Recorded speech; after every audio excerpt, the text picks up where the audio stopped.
नमस्कार साथियों, हमें उम्मीद है कि आप अपनी तैयारी शुरू कर चुके होंगे और आप धीरे धीरे कुछ न कुछ सीखने की कोशिश जरूर कर रहे होंगे। तो अगर आप पूरी तैयारी को एनसीईआरटी से करना चाहते हैं तो आपको इस चैनल पर पूरे वीडियो मिल जाएंगे।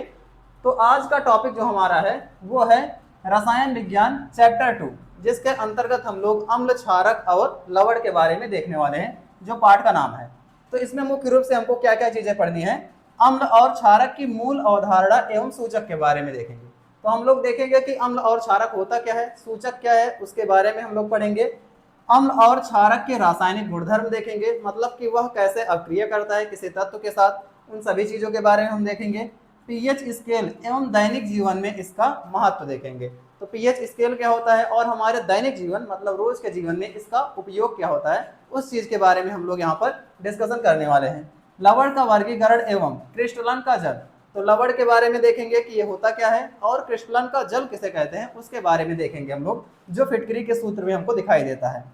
दैनिक जीवन में प्रमुख रासायनिक यौगिक, जिसमें हम लोग सोडियम क्लोराइड, जिसको हम लोग नमक कहते हैं साधारण भाषा में, सोडियम हाइड्रोक्साइड जिसको कास्टिक सोडा कहा जाता है, विरंजक चूर्ण जिसको ब्लीचिंग पाउडर कहते हैं, बेकिंग सोडा, धामन सोडा और प्लास्टर ऑफ पेरिस जिसको पीओपी के नाम से लिखा गया है। तो इतने टॉपिक को हम लोग देखेंगे आज। इसका चैप्टर फर्स्ट का जो हम लोग पहला वीडियो देखे थे, अगर आप उसको नहीं देखे हैं तो उसको भी आप लोग देख लीजिएगा।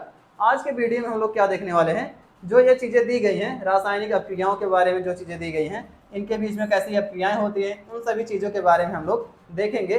तो इसका जो पार्ट फर्स्ट है वही वीडियो आज आपको मिलेगा, और सेकेंड पार्ट का वीडियो भी नेक्स्ट में अपलोड कर दिया जाएगा। तो चलिए देखते हैं। तो हम देखते हैं अम्ल होता क्या है, जिसको अंग्रेजी में एसिड कहा जाता है। तो परिभाषा देखते हैं हम लोग।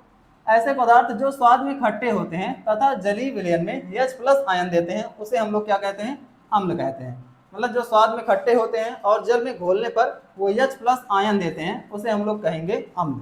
यह नीले लिटमस को लाल कर देता है। लिटमस क्या होता है, एक प्रकार का सूचक है जिससे हम लोग चेक करते हैं कि कौन सा चीज अम्ल है और कौन सा चीज क्षारक। तो इसी के द्वारा हम लोग चेक करते हैं। जब इसको हम लोग अम्ल को नीले लिटमस पेपर पर डालते हैं तो यह लाल रंग में चेंज हो जाता है।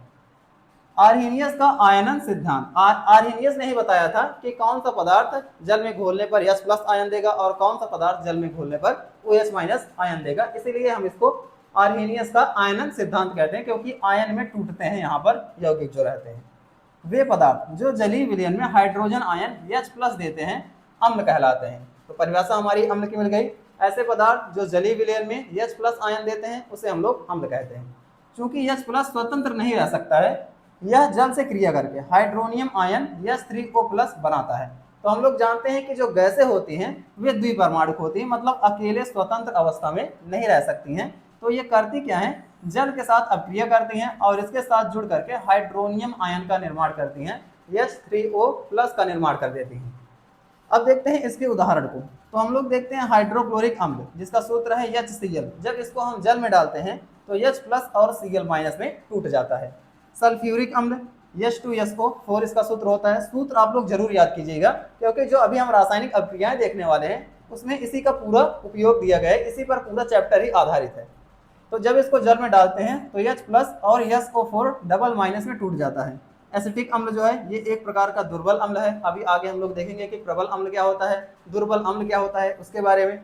तो यहाँ पर जो होता है CH3COOH किसका सूत्र है, एसिटिक अम्ल जो सिरका में पाया जाता है अम्ल, उसका सूत्र है। जब इसको जल में डालते हैं तो H+ और CH3COO- में टूट जाता है।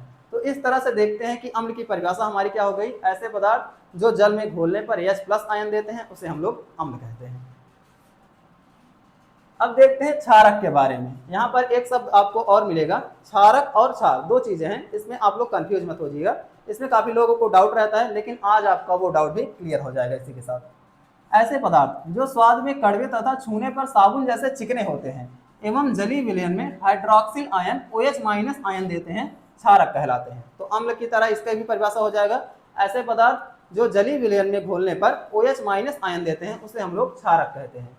यह लाल लिटमस को नीला कर देता है। इसको भी चेक करने के लिए हम लोग सूचक का उपयोग करते हैं, लिटमस पेपर का उपयोग करते हैं। तो जब क्षार को लाल लिटमस पेपर पर डाला जाता है तो यह किस रंग में चेंज हो जाता है, नीले में चेंज हो जाता है। यह बहुविकल्पी में बहुत बार पूछा गया क्वेश्चन है। अब हम देखते हैं क्षार क्या होता है। हमने क्षारक के बारे में देख लिया, अब देखते हैं क्षार क्या होता है।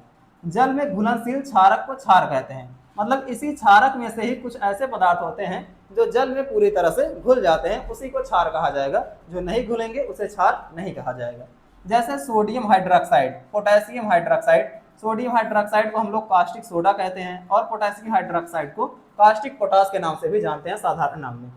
सभी क्षारक क्षार होते हैं, मतलब जो क्षारक है इसमें से ही क्षार आएगा, तो सभी क्षारक जो होते हैं वो क्षार होते हैं, परंतु सभी क्षारक क्षार नहीं होते हैं। तो यहाँ पर हम लोग देखते हैं कि सभी क्षार जो होते हैं क्षारक होते हैं। मतलब सभी क्षार, जो क्षार बन रहा है जल में घोलने पर ही बन रहा है, मतलब पहले वो क्षारक था, इसीलिए जब उसमें से कुछ चीजों को जल में घोला गया तो घुल गया, उसी को हम क्षार कह रहे हैं। मतलब जो सभी क्षार हैं वो क्षारक हो सकते हैं, लेकिन सभी क्षारक जो है क्षार नहीं होते हैं। तो आप इसको आसानी से एकदम क्लियर कर लीजिएगा, आपको इसमें कोई डाउट नहीं रहेगा।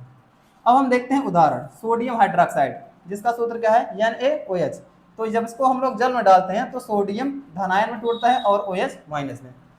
पोटेशियम हाइड्रोक्साइड जो होता है जल में घोलने पर क्या होता है, K+ और OH माइनस में टूट जाता है, सूत्र इसका KOH होता है। कैल्शियम हाइड्रोक्साइड CaOH का होल ट्वाइस होता है, जिसको हम लोग बुझा हुआ चूने के नाम से भी जानते हैं। जब इसको हम लोग जल में डालते हैं तो Ca++ कैल्शियम का डबल+ और OH माइनस में टूट जाता है। मैग्नीशियम हाइड्रोक्साइड, इसको भी जो हम लोग जल में डालते हैं तो ये भी क्या होता है, मैग्नीशियम डबल+ और OH माइनस में टूट जाता है। तो अम्ल और क्षारक में हमने अंतर क्या देखा कि अम्ल जो था H+ में टूट रहा था और OH जो माइनस में टूट रहा है वो क्या है, क्षारक है। तो इस तरह से अम्ल और क्षारक की परिभाषा समझ चुके हैं। अब आप इसमें अंतर भी समझ चुके होंगे कि अम्ल और क्षारक में अंतर क्या होता है। अब हम देखते हैं सूचक, जिसको हम लोग अंग्रेजी में इंडिकेटर कहते हैं। तो जैसे बाइक में होता है, एकदम साधारण भाषा में समझिएगा, जैसे बाइक में होता है इंडिकेटर लगा होता है, वो क्यों लगा होता है, इंडिकेटर इसलिए लगा होता है ताकि हमको पता चल सके कि सामने वाला व्यक्ति किस तरफ घूमने वाला है। मतलब वो सूचना देता है एक तरह से कि हम इस तरफ मुड़ने वाले हैं। तो इस तरह से एक प्रकार से सूचना देता है इंडिकेटर जो होता है। तो सूचक का काम क्या होता है, सूचना देना। ऐसे पदार्थ जो किसी अम्ल या क्षारक की उपस्थिति ज्ञात करने के लिए उपयोग किए जाते हैं उसे ही क्या कहते हैं, सूचक कहते हैं। या जो अम्ल और क्षारक की उपस्थिति को बताते हैं उसे हम लोग सूचक कहते हैं। जैसे हम लोग यहाँ पर देखें तो सूचक मुख्य रूप से 3 प्रकार के हैं, प्राकृतिक सूचक, संश्लेषित सूचक और गंधीय सूचक। तो प्राकृतिक सूचक में हम लोग देखते हैं कि क्या क्या चीजें आएंगी जो अपने आप से ही मौजूद है, जिसको बनाने की जरूरत नहीं पड़ती है। जैसे हम देखते हैं लिटमस, तो लिटमस जो होता है पौधे से प्राप्त किया जाता है, लाइकेन नाम का पौधा होता है, उसी से प्राप्त किया जाता है। आप लोग इसको ध्यान दीजिएगा, शुरुआत में जब इसको प्राप्त किया जाता है तो बैगनी रंग का रहता है, फिर इसको हम लोग प्राप्त करने के बाद इसको लाल और नीले रंग में बदल देते हैं, जिसको हम लोग अम्ल और क्षारक का पता लगाने के लिए चेक करते हैं। जैसे देखिए यहाँ पर, इसको हम सूत्र से याद कर सकते हैं अम्ल और क्षारक के बारे में, अनिल और छलनी से, अनिल छलनी सूत्र से हम लोग लिटमस पेपर के बारे में पूरी जानकारी रख सकते हैं और कभी भी डाउट इसमें नहीं होगा। जैसे हम देखते हैं अम्ल जो होता है, अम्ल को जब नीले वाले में डाला जाता है, नीले लिटमस पेपर में, तो यह किस रंग में चेंज हो जाता है, लाल रंग में चेंज हो जाता है। क्षार को जब हम लोग डालते हैं, क्षार या क्षारक को जब इसको हम लोग लाल लिटमस पेपर पर डालते हैं तो यह नीले रंग में चेंज हो जाता है। तो आप ये सूत्र याद रखिएगा, इसी के द्वारा आप एकदम से क्लियर कर लेंगे और इसमें कोई भी डाउट आपको नहीं रहेगा। तो आप इसको समझ चुके होंगे कि जब अम्ल में नीले लिटमस पेपर, अम्ल को नीले लिटमस पेपर पर डाला जाता है तो वह लाल रंग में चेंज होगा, और क्षार को जब लाल लिटमस पेपर पर डाला जाएगा तो वह नीले रंग में चेंज हो जाएगा। अब हम देखते हैं हल्दी। हल्दी भी क्या है, प्राकृतिक चीज ही है, मतलब इसको भी सूचक के रूप में उपयोग कर सकते हैं। इसको आप लोग देखे होंगे, बस जानते नहीं होंगे, चलिए बताते हैं। जो हल्दी होता है वो शुरुआत में किस रंग का होता है, पीले रंग का। जब इसको अम्ल में डाला जाता है तो इसमें कोई भी बदलाव नहीं होता है, लेकिन जब इसको हम लोग क्षारक में डालते हैं तो होता क्या है, इसका रंग जो होता है लाल या फिर भूरे रंग में चेंज हो जाता है। आप लोग इसको देखे कहाँ होंगे, जैसे मान लीजिए हम लोग घर पे जब रहते हैं तो कपड़ों पर मान लीजिए सब्जी का दाग लग गया कहीं पर, तो धोते वक्त क्या होता है, कपड़े को जब हम लोग धुलते हैं उसको, तो धुलने पर क्या होता है, साबुन जब उस पर लगाते हैं तो साबुन क्षारकी होता है, साबुन क्षार की तरह होता है। जब उसको हम लोग उस पर लगाते हैं हल्दी के ऊपर जहाँ कपड़े पर दाग लगा रहता है, तो देखते हैं कि जो दाग वाला हिस्सा होता है वह लाल या फिर भूरे रंग में चेंज हो जाता है। तो इससे पता चलता है कि साबुन जो है वो क्षारी होता है, इसलिए वह हल्दी डालने पर लाल या भूरे रंग में चेंज हो जा रहा है। अब देखते हैं संश्लेषित सूचक, जिसको हम लोग प्रयोगशाला में बनाते हैं, वो वाला सूचक है फिनाफ्थलीन। तो इसमें फिनाफ्थलीन देखते हैं, एक प्रकार का सूचक है जो शुरुआत में कैसा होता है, रंगहीन, अम्ल में कैसा होता है, रंगहीन होता है, लेकिन जब इसको क्षारक में डाला जाता है तो गुलाबी रंग में चेंज हो जाता है। उसी तरह से मिथाइल ऑरेंज जो है ये भी अम्ल में लाल या नारंगी रहता है और क्षार में डालने पर पीले रंग में चेंज हो जाता है। गंधी सूचक, तो अभी तक हम लोग देख के पता कर रहे थे कि रंग जो बदल रहा है उसी हिसाब से चेक कर लेना है कि हाँ ये सूचक हो सकता है, लेकिन अब हम देखने वाले हैं गंध के आधार पर। बिना देखे हम लोग उसको सूंघ कर पहचान सकते हैं कि कौन सा अम्ल है और कौन सा क्षारक। तो हम लोग एकदम से यहाँ पर देखते हैं, इसको प्राकृतिक सूचक में भी गिना जा सकता है। प्याज का रस जो होता है ये प्राकृतिक चीज है, तो इसको हम लोग क्या करेंगे, जब अम्ल में डालते हैं तो इसकी गंध जो होती है वो बनी रहती है। आप लोग देखेंगे कि प्याज में थोड़ी बहुत गंध आती है, तो वो जो होती है जब अम्ल में डाला जाता है तो वैसे बना रहता है, लेकिन जब उसको क्षारक में डाला जाता है तो उसकी गंध पूरी तरह से खत्म हो जाती है, समाप्त हो जाती है। उसी तरह से वैनिला जो होता है उसको भी जब हम लोग अम्ल में डालते हैं तो गंध वैसे ही बनी रहती है, लेकिन जब इसको क्षारक में डाला जाता है तो गंध समाप्त हो जाती है। तो सूचक आप लोग समझ चुके होंगे, परिभाषा इसकी, और ये कैसे बताता है अम्ल या क्षारक को, उसके बारे में भी आप लोग जान चुके होंगे। अब हम देखते हैं धातुओं के साथ रासायनिक अभिक्रिया। यहीं से ही आपकी समीकरण, जो आपके समीकरण है वो शुरू हो सकते हैं। चलिए देखते हैं अम्ल और धातु। तो जब अम्ल की धातुओं के साथ अभिक्रिया कराई जाती है तो लवण और हाइड्रोजन गैस मिलती है। तो यहाँ पर हम लोग देखते हैं कि जब अम्ल की धातु के साथ अभिक्रिया कराई जा रही है तो लवण और हाइड्रोजन गैस प्राप्त हो रही है। तो धातुओं के साथ हम लोग यहाँ पर देख रहे हैं कि अम्ल की अभिक्रिया और क्षारक की अभिक्रिया कैसे होगी। जब अम्ल सक्रिय धातुओं के साथ क्रिया करता है तो हाइड्रोजन गैस मुक्त होती है। इसकी जांच पॉप टेस्ट द्वारा की जाती है।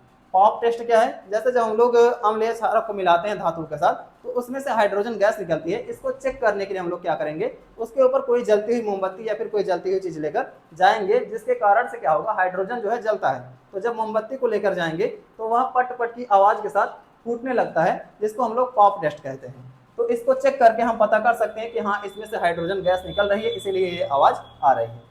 तो यहाँ पर हम देखते हैं जिंक जो है वो धातु है। जब इसको सल्फ्यूरिक अम्ल के साथ क्रिया कराई जाती है तो जिंक सल्फेट और हाइड्रोजन गैस मिलती है। जिंक सल्फेट जो है वो लवण है और हाइड्रोजन गैस यहाँ पर हमको प्राप्त हो रही है।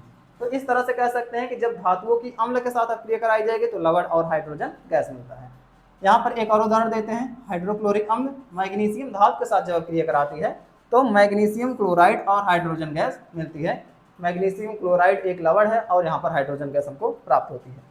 क्षारक की धातुओं के साथ अभिक्रिया, तो क्षारक की धातुओं के साथ भी अभिक्रिया वैसे ही होती है, लवण और हाइड्रोजन गैस भी मिलती है यहाँ पर भी। लेकिन आप लोग को यहाँ पर एक चीज ध्यान देना है कि क्षारक जो धातुएं होती है, अधिकतर जो धातुएं होती है क्षारक के साथ अभिक्रिया बहुत कम करती हैं, तो उसमें से मुख्य जो होती हैं वही अभिक्रिया करती हैं। चलिए देखते हैं, केवल कुछ सक्रिय धातुएं हैं प्रबल क्षारक के साथ क्रिया करके लवण और हाइड्रोजन गैस बनाती हैं। जैसे हम यहाँ पर देखें तो सोडियम हाइड्रोक्साइड के साथ अगर जिंक की अभिक्रिया कराएं तो जिंक भी इसके साथ अभिक्रिया करके क्या बनाता है, सोडियम जिंकेट बनाता है, Na2ZnO2 प्लस हाइड्रोजन गैस निकलती है। तो इस तरह से देखते हैं सोडियम जिंकेट जो है एक लवण है और हाइड्रोजन गैस निकल रही है। तो एकदम सिंपल सी परिभाषा दोनों की क्या हो जाएगी, चाहे अम्ल के साथ धातु की अभिक्रिया कराएं चाहे क्षारक के साथ धातु की अभिक्रिया कराएं तो बनेगा क्या, लवण और हाइड्रोजन गैस का निर्माण होता है। अब हम देखते हैं कार्बोनेट एवं उदासीनीकरण अभिक्रिया। तो कार्बोनेट के साथ या हाइड्रोजन कार्बोनेट के साथ अम्ल जो होते हैं कैसे अभिक्रिया करते हैं और उदासीनीकरण अभिक्रिया किसे कहते हैं उसके बारे में देखने वाले हैं, जो बहुत ज्यादा इंपॉर्टेंट भी है उदासीनीकरण अभिक्रिया। चलिए देखते हैं, धातु कार्बोनेट हाइड्रोजन कार्बोनेट के साथ अभिक्रिया। अम्ल धातु कार्बोनेट या धातु हाइड्रोजन कार्बोनेट से क्रिया करके लवण, जल और कार्बन डाइऑक्साइड गैस बनाता है। तो जब हम लोग अम्ल के साथ धातु कार्बोनेट की चाहे अभिक्रिया कराएं चाहे धातु हाइड्रोजन कार्बोनेट या धातु बाइकार्बोनेट की अभिक्रिया कराएं तो क्या बनेगा, लवण बनेगा, जल बनेगा और कार्बन डाइऑक्साइड। जैसे यहाँ पर हम देखते हैं सोडियम कार्बोनेट, सोडियम क्या है, धातु है, और ये कार्बोनेट। तो धातु कार्बोनेट की जो हम लोग अम्ल के साथ अभिक्रिया करा रहे हैं तो सोडियम क्लोराइड यहाँ पर धातु क्लोराइड बन रहा है, मतलब लवण बन रहा है, जल बन रहा है और कार्बन डाइऑक्साइड बन रहा है। उसी तरह से जब हम लोग धातु बाइकार्बोनेट के साथ देखेंगे तो इसको भी जब अम्ल के साथ अभिक्रिया कराई जाती है तो क्या बनता है, लवण, जल, कार्बन डाइऑक्साइड। तो एकदम सिंपल सी परिभाषा आप यहाँ पर देख सकते हैं। अब हम देखते हैं उदासीनीकरण अभिक्रिया। उदासीन का मतलब होता है ना तो अम्लीय होगा और ना ही क्षारीय। ऐसा कब हो सकता है, जब हम अम्ल और क्षारक को ही आपस में मिला दें। एकदम सिंपल सी चीज आप याद रखिएगा। तो जब अम्ल और क्षारक को आपस में मिला दिया जाता है तो उसी को उदासीनीकरण अभिक्रिया कहा जाता है। जब अम्ल और क्षारक परस्पर अभिक्रिया करके एक दूसरे के प्रभाव को उदासीन कर देते हैं, मतलब उसमें ना तो अम्ल का स्वाद रहता है और ना ही क्षारक का गुण पाया जाता है, लवण व जल का निर्माण करते हैं तो उसे उदासीनीकरण अभिक्रिया कहते हैं। जैसे हम अम्ल की क्षारक के साथ अभिक्रिया करेंगे तो लवण और जल मिलता है, तो इसी अभिक्रिया को ही हम लोग उदासीनीकरण अभिक्रिया कहते हैं। ऐसे हाइड्रोक्लोरिक अम्ल लेते हैं हम लोग, सोडियम हाइड्रोक्साइड क्षार। अभी आप लोग देखे थे अम्ल और क्षारक की जो परिभाषा बता रहे थे, तो उसमें ये सूत्र थे। अगर आप याद नहीं किए तो याद जरूर कर लीजिएगा इसको, क्योंकि आगे भी मिलने वाला है सेकंड पार्ट में भी। तो जब हम लोग इसको अम्ल और क्षारक की अभिक्रिया कराते हैं तो लवण और जल का निर्माण होता है। इसी पर आधारित अगले अभिक्रियाएं भी होने वाली है, चलिए देखते हैं। तो सबसे इंपॉर्टेंट टॉपिक है, कई बार पूछा गया है, इसको आप अच्छे से तैयार कर लीजिएगा, सिंपल भी है बहुत ज्यादा। ऑक्साइडों की अभिक्रियाएं एवं पीएच स्केल। अब देखते हैं धातु ऑक्साइड या अधात्विक ऑक्साइड के साथ अम्ल या क्षारक की अभिक्रिया कैसे होती है। धात्विक ऑक्साइडों की प्रकृति क्षार की होती है, तो धातु ऑक्साइड कैसे होते हैं, क्षार की होते हैं। जब इसको हम लोग अम्ल के साथ अभिक्रिया कराते हैं तो लवण और जल का निर्माण करते हैं। जैसे हम लोग यहाँ पर परिभाषा में देखें, धात्विक ऑक्साइड की प्रकृति क्षार की होती है, जैसे कॉपर ऑक्साइड, मैग्नीशियम ऑक्साइड, इसलिए ये अम्ल की क्रिया कर लवण व जल देते हैं। तो जैसे हम लोग यहाँ पर देखे थे कि एक अम्ल था और एक क्षार था, जब उदासीनीकरण अभिक्रिया में तो लवण और जल बन रहा था, तो वही प्रक्रिया यहाँ पे तो हो रही है। अगर ध्यान से देखेंगे हम लोग, ये क्षार हो गया धातु ऑक्साइड और ये अम्ल हो गया, दोनों जब मिलेंगे तो क्या बनेगा, लवण और जल का निर्माण फिर से होगा। उसी तरह से सेम टू सेम अभिक्रिया अधात्विक ऑक्साइड वाली भी है और क्षारक के साथ अभिक्रिया जो है। तो अधात्विक ऑक्साइड कैसे होते हैं, अम्लीय होते हैं। आप इसको सूत्र से याद कर लीजिएगा, जैसे शब्द जो है उसी से ही समझ लीजिएगा। जैसे अधात ऑक्साइड जो है इसमें भी आ है और इसमें भी, तो इस तरह से आप याद रखिएगा। अधात्विक ऑक्साइड जो होते हैं वो अम्लीय होते हैं। तो यहाँ पर हम देखते हैं कि अधात्विक ऑक्साइड, कार्बन जो है अधातु है, ऑक्सीजन के साथ मिलेगा तो अधात ऑक्साइड, ये कैसा होता है, अम्लीय, अम्ल होता है। और कैल्शियम हाइड्रोक्साइड जो बुझा हुआ चूना है क्या है, क्षार है। तो अम्ल की जब क्षार के साथ अभिक्रिया कराएंगे फिर से क्या बनेगा, लवण जल बनेगा। ठीक, तो इस तरह से हम लोग देख सकते हैं कि जब अम्ल की क्षार के साथ अभिक्रिया कराएंगे तब भी लवण और जल का निर्माण होता है। धात्विक ऑक्साइड की जब हम लोग अम्ल के साथ अभिक्रिया कराएंगे तब भी लवण और जल का निर्माण होता है। अधात्विक ऑक्साइड की जब क्षार के साथ अभिक्रिया कराते हैं तब भी लवण और जल का ही निर्माण होता है। एक सूत्र याद कीजिए, बाकी सब आपको तैयार हो जाएगा। चलिए देखते हैं पीएच स्केल। सोरेनसन 1909 में, तो सोरेनसन ने क्या बताया, 1909 में एक अवधारणा दी थी, पीएच स्केल के बारे में बताया था। तो पीएच स्केल होता क्या है, पीएच स्केल जो होता है एक पैमाना है जो बताता है अम्ल और क्षारक के सांद्रता के बारे में या फिर उसकी प्रबलता के बारे में बताता है। यह किसी विलयन में उपस्थित हाइड्रोजन आयन की सांद्रता मापने का पैमाना है। तो हाइड्रोजन, किसी विलयन में उपस्थित हाइड्रोजन आयन की सांद्रता मापने के लिए जिस स्केल का उपयोग किया जाता है उसे पीएच स्केल कहते हैं। ये परिभाषा आप लिख सकते हैं। ये वाला सूत्र जो दिया गया है ये पहले के टॉपिक में था, लेकिन अब के टॉपिक में इसको हटा दिया गया है। तो इससे संबंधित जो चीज़ें थी वो पूरी तरह से अब हटा दी गई हैं। अब इसमें आपको कोई भी डाउट नहीं रहना चाहिए कि ये चीज़ें हैं या नहीं है। जैसे हम देखते हैं यहाँ पर पीएच स्केल का एक चित्र दिया गया है। तो इस तरह से होता है पीएच स्केल, जिसमें अलग अलग रंग पे जो होता है पीएच मान अलग अलग होता है। जैसे हम देखें तो 7 से जो कम होता है उसको हम लोग क्या कहते हैं, उदासीन कहते हैं। तो जब 7 पे जो रहता है उदासीन रहता है, 7 से कम होना शुरू हो जाएगा तो अम्लीय हो जाएगा, 7 से कम अम्लीय।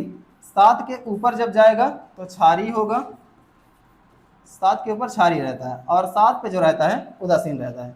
तो जितना ज़्यादा पीएच मान होगा उतना ही ज़्यादा क्या होगा, क्षारीय होता चला जाएगा, प्रबल क्षार होता जाएगा। और जितना ही इसके नज़दीक होगा, 7 के नज़दीक जितना होगा उतना ही दुर्बल क्षारक होगा। और इधर भी वैसे ही देखते हैं, जो 7 के नज़दीक होगा वो दुर्बल अम्ल होगा, कमज़ोर होगा, और जो 7 से दूर होता जाएगा एकदम किनारे तक आएगा 0 तक, वो क्या हो जाएगा, बहुत ही ज़्यादा ताकतवर या प्रबल अम्ल होता चला जाएगा। जैसे हम लोग बात करें नींबू का, तो नींबू का पीएच मान 2.2 लगभग होता है। और रक्त की बात करें तो 7.4 होता है, मतलब ये कैसा होता है, क्षारीय होता है। तो इस तरह से हम ये चीज़ें याद कर सकते हैं कि हाँ इसका पीएच मान इतना हो सकता है। रक्त वाला आप लोग जरूर याद कीजिएगा, 7.4 होता है। और बात करें अगर जल का, तो जल का पीएच मान कितना होता है, 7 होता है। तो हम लोग देखते हैं कि जल का स्वाद ना तो अम्लीय होता है और ना ही क्षारीय होता है। इस तरह से इसका पीएच मान कितना होता है, 7 पे होता है। तो आप पीएच स्केल के बारे में समझ चुके होंगे कि इसके द्वारा हम लोग अम्ल या क्षारक के प्रबलता के बारे में जानकारी प्राप्त करते हैं। ये एक प्रकार का पैमाना है, इसको मापने, जो अम्ल या क्षारक होते हैं उसको मापने का पैमाना होता है। दैनिक जीवन में पीएच का महत्व। अब हम देखते हैं कि हमारे रोज के जीवन में क्या पीएच का कोई इंपॉर्टेंट होता है, हम लोग जो पढ़ रहे हैं क्या इसकी कोई ज़रूरत पड़ती है। तो बहुत ज़्यादा इसकी ज़रूरत पड़ने वाली है। चलिए देखते हैं कहाँ कहाँ पर हम इसका उपयोग करते हैं, लेकिन हमको पता नहीं होता है। मानव शरीर और जैव पक्तन। हमारा शरीर 7.0 से 7.8 पीएच परास के बीच सुचारू रूप से कार्य करता है। मतलब अगर इतने पीएच मान के बीच में हमारा शरीर है तो एकदम बढ़िया तरीके से, अच्छे तरीके से काम कर सकता है। लेकिन अगर इससे कम पीएच मान हुआ तो दिक्कत होना शुरू हो जाएगी, अगर इससे ज्यादा हुआ तो भी दिक्कत होना शुरू हो जाएगी।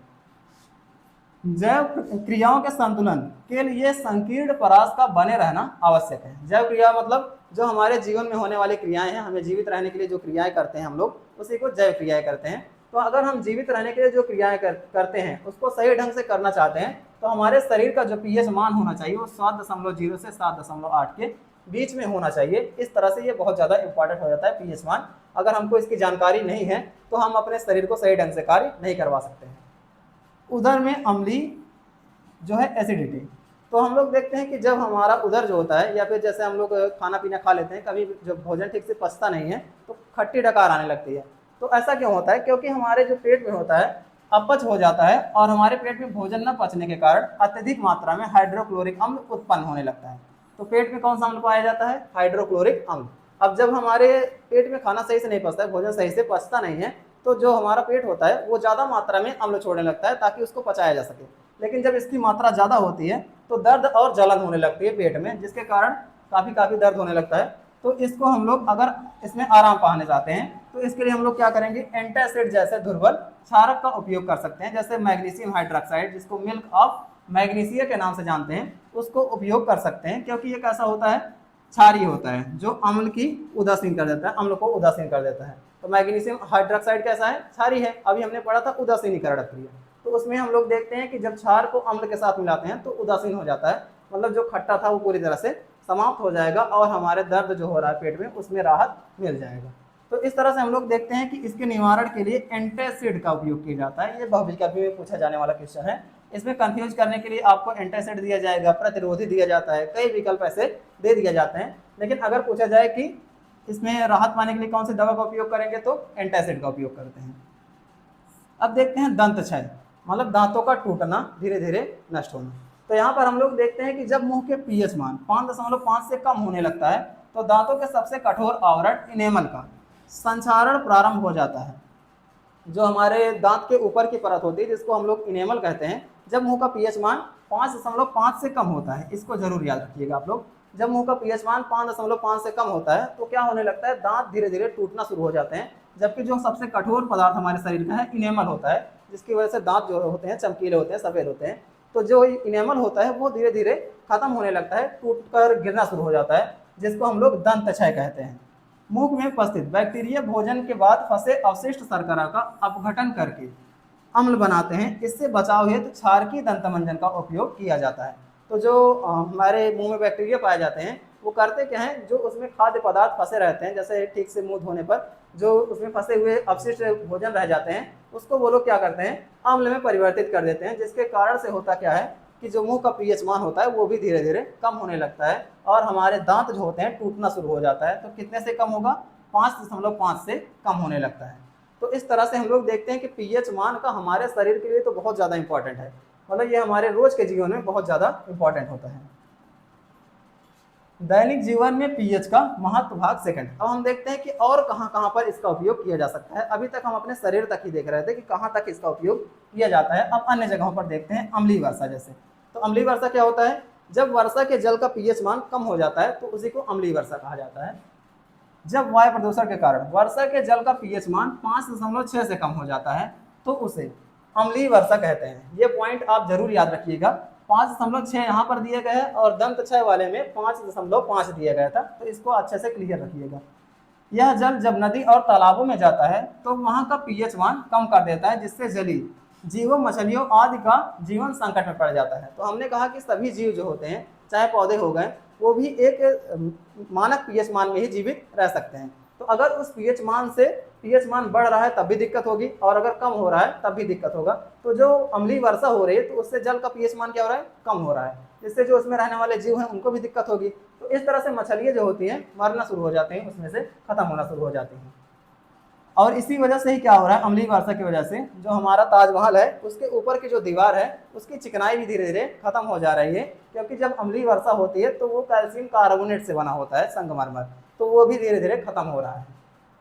मिट्टी का पीएच मान और पौधे की अच्छी वृद्धि। अब मिट्टी का पीएच मान भी सही होना चाहिए अगर पौधे को अच्छे से ग्रो करना चाहते हैं, क्योंकि पौधे भी क्या है, एक तरह से जीव ही होते हैं। पौधे के स्वास्थ्य विकास के लिए मिट्टी का एक विशिष्ट पीएच परास में होना जरूरी है। अत्यधिक अम्लीय मिट्टी में चूना, कैल्शियम ऑक्साइड, मतलब अगर मिट्टी अम्लीय हो गई है तो उसमें कैल्शियम ऑक्साइड मिला सकते हैं।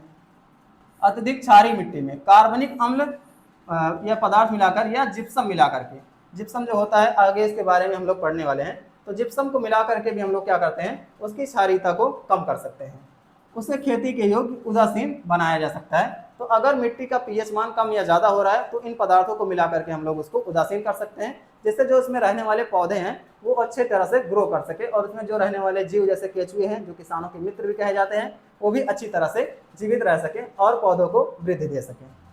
पशुओं एवं पौधों द्वारा आत्मरक्षा, तो कुछ पौधे और पशु जो होते हैं वो भी अम्ल छोड़ते हैं। अब इनसे कैसे बचाव किया जाएगा, जैसे हम लोग देखते हैं मधुमक्खी या चींटी का डंक जो होता है त्वचा में मेथेनाइक अम्ल छोड़ता है। तो जब मधुमक्खी काटती है या चींटी काटती है तो आप लोग देखेंगे कि दर्द होने लगता है और वहाँ पर सूजन आ जाती है। ये किसके कारण होता है, मेथेनाइक अम्लों के कारण होता है, जिससे तीव्र दर्द व जलन होती है। डंक वाले स्थान पर बेकिंग सोडा, बेकिंग सोडा का सूत्र क्या था आप लोग कमेंट में बताइएगा, क्योंकि अभी पीछे आपको बता चुके हैं। जैसे दुर्बल क्षारक लगाने से आराम मिलता है, तो आप लोग देखेंगे कि यहाँ पर मेथेनाइक अम्ल है और यहाँ पर किसका उपयोग किया जा रहा है, क्षार का। मतलब अम्ल और क्षार जब आपस में मिलेंगे तो क्या हो जाएगा, उदासीन हो जाएगा और दर्द में राहत मिल जाएगा। तो हमारे जो दादा दादी या मम्मी पापा हैं वो लोग साइंस काफ़ी हद तक जानते हैं, लेकिन वो लोग अंधविश्वास में आकर के इन चीज़ों के बारे में सही से जानकारी नहीं रखते हैं, केवल उसको जानते रहते हैं बस। जैसे अगर आपको देखते हैं कि मधुमक्खी जैसे काट लेती है तो मम्मी पापा क्या कहते हैं लगाने के लिए, चूना कहते हैं लगाने के लिए। तो चूना क्या है, अभी आप लोग पीछे देख चुके हैं कि कैल्शियम हाइड्रोक्साइड जो बुझा हुआ चूना है जिसको खाने के लिए उपयोग किया जाता है, वो कैसा था आप लोग कमेंट में बताइएगा इसको भी। चलिए देखते हैं।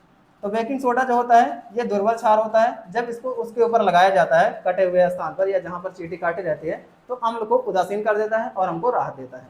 इसी प्रकार नेटल के पत्तों में चुभने वाले बाल भी मेथेनाइक अम्ल छोड़ते हैं। तो नेटल एक प्रकार का पौधा होता है जिसमें मेथेनाइक अम्ल पाया जाता है। अगर इस पौधे से डंक लग जाए या इस पौधे के जो रोए होते हैं वो शरीर में चुभ जाए कहीं पर, तो होता क्या है कि इससे भी दर्द और जलन होने लगता है, जिसके निवारण के लिए हम लोग क्या करेंगे, इसी के आसपास एक पौधा पाया जाता है डाक नाम का, उस पौधे को लेकर के उस जगह पर रगड़ देना है, जिससे क्या होगा कि जो इसका रस रहता है जब उसके साथ मिक्स होगा तो उसमें पूरी तरह से राहत मिल जाएगा। तो हमें उम्मीद है कि आपको यहाँ तक पूरा टॉपिक समझ में आ गया होगा। अगर इसमें आपको कुछ भी डाउट लग रहा है तो आप लोग कमेंट में बेझिझक एकदम जरूर पूछिएगा। फिर से मिलेंगे नेक्स्ट पार्ट के साथ, तब तक के लिए धन्यवाद।